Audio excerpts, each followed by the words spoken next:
We're completely lost, and my little puppy paw pads are really hurting right now. This could be a lot worse. How could this get worse? Huh? How could it get worse? Hold on, buddy!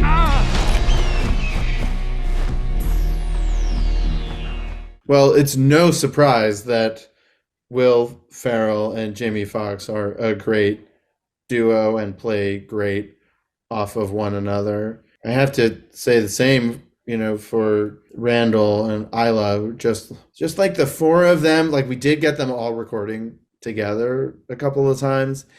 They just are such skilled comedians with so much experience that they really know how to play off of one another in a really imaginative and playful way that makes you feel like you're really with like a cool gang of dog friends. and I don't know, I just found it, I just never wanted to leave that session. I recently this couch. Best sex of my life. Wow, really? Yeah. Oh, and she dirty too. I'll see you later, baby. It was nice to meet you. So much improvising, and they wanted to perform together. That was part of the appeal for them, I think. And for Jamie and Will in particular, they did, I think, pretty much every session together. And being able to play off of each other led them to some crazy places. And, Josh would, like encourage them to like, go run with whatever idea they had. We would be in the booth, like texting Josh, being like, what if they tried this? What if they tried this? And they would take it. And they're, these are some of the best people to ever do it. They're some of the best improvisers and multi-talented comedians that have ever existed. And for them to be able to be playing off of each other was a joy for them as much as it was for us in the booth, and then as much as it was for the audience.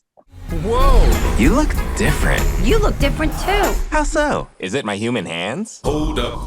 That was a really fun sequence to work on. It was a thing where we were like, okay, let's all come together and like pitch what kind of crazy things could happen. And it was built in the edit room, and we were like, well, let's try this. Part of it was sort of like, oh, look at this. I found a dog puppet online that looks kind of like Hunter. What if we did that? And then somebody else was like, well, what if we put human hands on him? And it was a fun group activity to sort of see what we could do to sort of surprise each other. And a lot of people came together to do that. And it was a fun experiment because you could do anything you could think of, we could do. And we tried a bunch. There's got to be a couple dozen versions of that scene that with a bunch of things that were even too crazy. It was like a floating tennis ball. Right. There was something about Sarah Lawrence College. Yeah. There was a lot of weird stuff that was tried. But this was the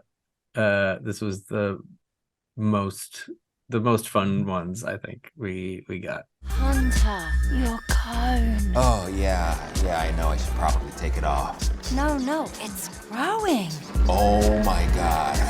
Oh, my God. Probably, I would imagine that there could be the extended mushroom cut. There probably cuts plural. That's right.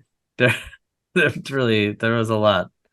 But what's really great about Josh as a director is that he really knew what he wanted, and that he was also really open to, this group of very talented people, these actors that could provide something fun and be like, okay, let's go with that, and then we'll figure out how to get it into the movie.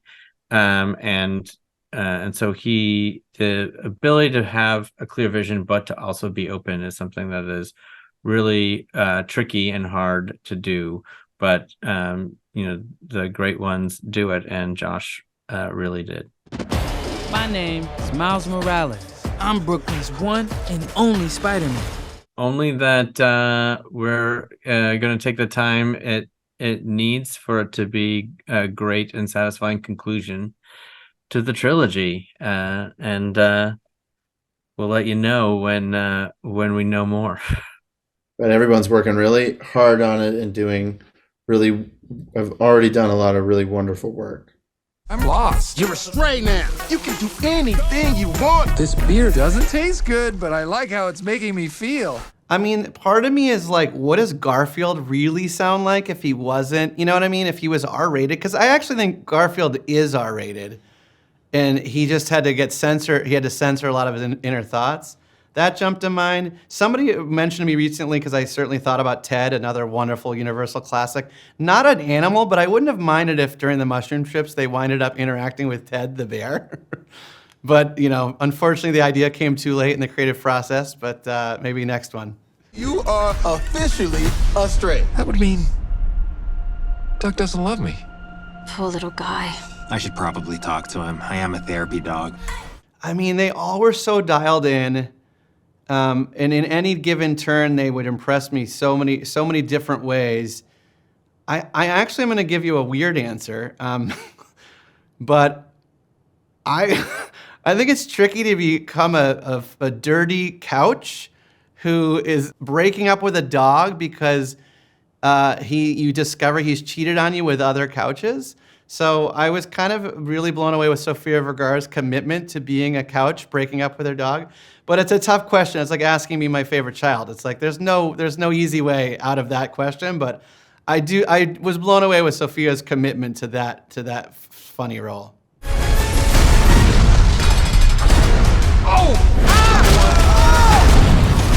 He has changed my life. He's I gotta be honest. I wish he was more like Reggie in the movie. He's a little more like Bug. I think he's got a lot more attitude than Reggie in the movie. But no, he's so sweet. I brought him home. I surprised my twin daughters. We have a hilarious, adorable video of them opening a box and losing their minds.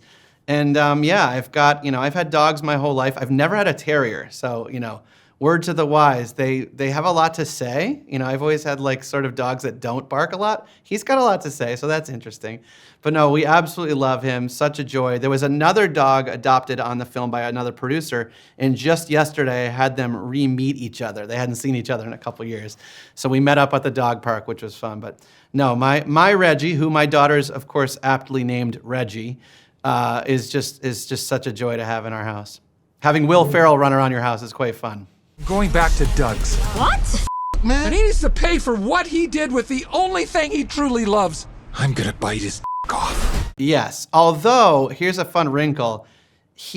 Our dog was from the UK. It turns out border terriers are very hard to find. They're not a popular breed in the US, and they're used to play mutts, right? Because they kind of look like a mixed breed.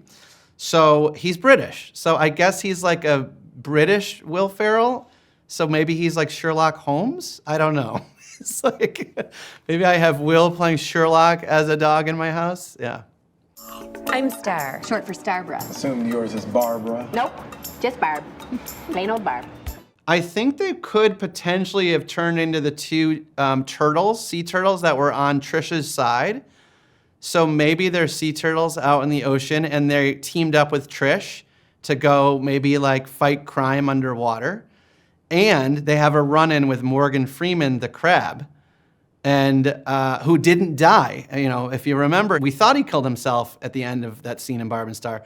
But the twist is he actually was just going out for a swim. And now they're all out in the sea together. There we go. Barb and Star 2, coming soon. That's not what I'm promoting. Go see Strays.